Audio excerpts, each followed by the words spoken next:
Hello guys, welcome back to my YouTube channel. તો આજે હું જઈ રહી છું સારંગપુર હનુમાનજીના દર્શન માટે અને આજે છે રવિવાર. તો ફર્સ્ટ ટાઈમ જઈ રહી છું અને એ પણ મારી ફ્રેન્ડ જોડે. અમે બંને જઈ રહ્યા છીએ અને વાગ્યા છે સવારના 5:15 અને અમે લોકો નીકળી રહ્યા છીએ. તો મળીએ, વ્લોગમાં બન્યા રહેજો, બહુ જ મજા આવશે. તો વ્લોગમાં બન્યા રહેજો, હું દાદાના દર્શન કરાવીશ, ક્યાંય જતા નહીં. તો ગાઈઝ, અમે રેલવે સ્ટેશને પહોંચી ગયા છીએ અને ભૂતિયા ઘર વધારે લાગે છે રેલવે સ્ટેશન અને સાચેમાં ભૂતિયા ઘર લાગે છે, કારણ કે અમારા બે સિવાય અહીંયા કોઈ નથી. તો ગાઈઝ, અમે લોકોએ એક કાંડ કરી દીધું. વસ્ત્રાપુર નહોતું જવાનું અને અમે વસ્ત્રાપુર પહોંચી ગયા અને હવે અમે જઈ રહ્યા છીએ સરખેજ રેલવે સ્ટેશન. એટલે તમે જો અમદાવાદથી જાઓ તો સરખેજથી જાજો, કારણ કે સરખેજથી તમને પ્રોપર ટ્રેન મળશે.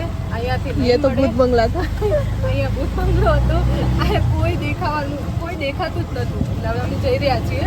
બ્લોગમાં બન્યા રહેજો, આવા ટ્વિસ્ટ જોવા મળશે તમને હજી. ફાઇનલી ગાઈઝ, તો અમે સરખેજ રેલવે સ્ટેશન પહોંચી ગયા છીએ અને હવે અમે જઈ રહ્યા છીએ. ભગવાન કરીને અહીંથી અમને ટ્રેન મળી જાય.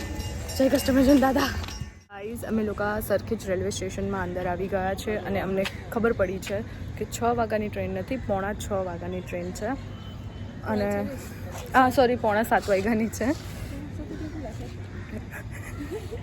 એ ક્યાં ગુંડા બનેગા. હા, એટલે હવે અમે ફરીથી વેઇટ કરશું અને અહીંયા અમે ઊભા રહીશું.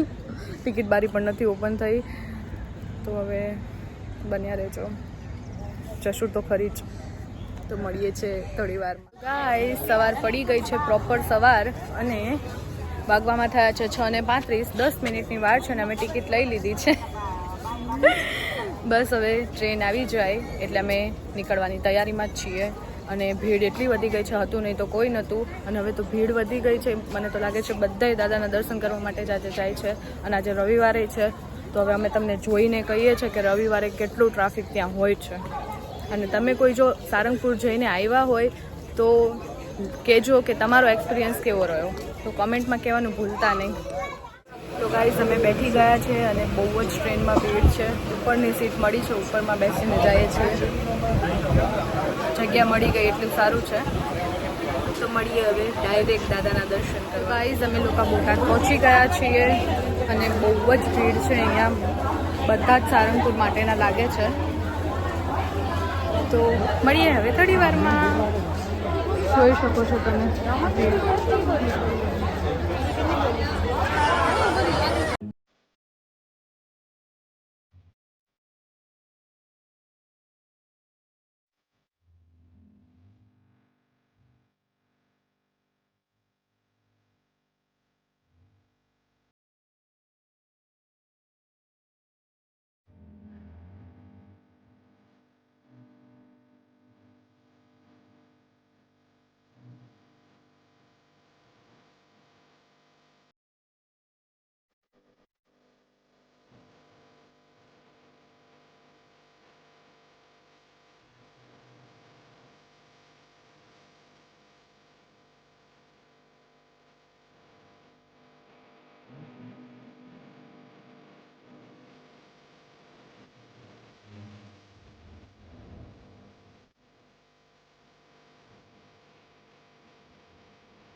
અને 60,000ની મૂર્તિ છે.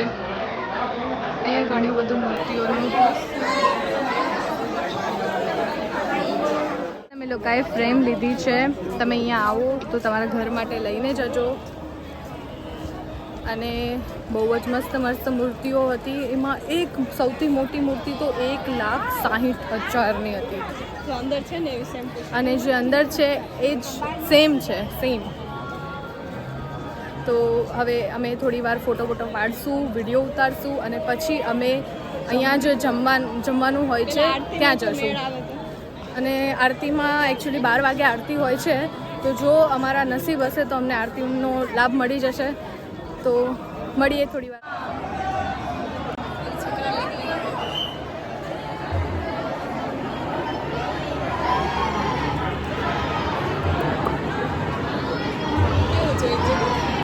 તો ગાઈસ આ છે ભોજનાલય, બહુ જ મોટું ભોજનાલય છે અને અહીંયા જમવાનું બહુ જ સારું મળે છે. હું તમને બતાવું. આ છે સમૂહ ભોજન, દાળ, શીરો, રોટલી, ભાત, 2 પ્રકારના શાક, બહુ જ મસ્ત છે. તો તમે આવો તો અહીંયાની જ પ્રસાદી લેજો, અહીંયાનો જ જમવાનું જમજો. તો ગાઈસ અમે લોકો ટ્રેનમાં બેઠી ગયા છીએ અને બોટાદ જંકશનથી બેઠા છીએ અને અહીંથી 2 વાગ્યાની ટ્રેન છે જે 1:30 વાગે જ લાગી ગઈ હતી. તો અમે તરત જ બેસી ગયા અને અમને શાંતિથી જગ્યા પણ મળી ગઈ. તો આ રીતે તમે પ્લાન કરી શકો છો. મતલબ સવારે તમે 7 વાગ્યાની ટ્રેનમાં આવો અને 2 વાગે જઈ શકો છો. આરામથી તમે અમદાવાદ 5 વાગ્યા સુધીમાં પહોંચી જાઓ છો. તો આ બ્લોગને હું અહીંયા જ એન્ડ કરું છું. તમને જો બ્લોગ ગમ્યો હોય તો લાઈક કરજો અને કમેન્ટમાં જય શ્રી રામ લખજો. Bye bye.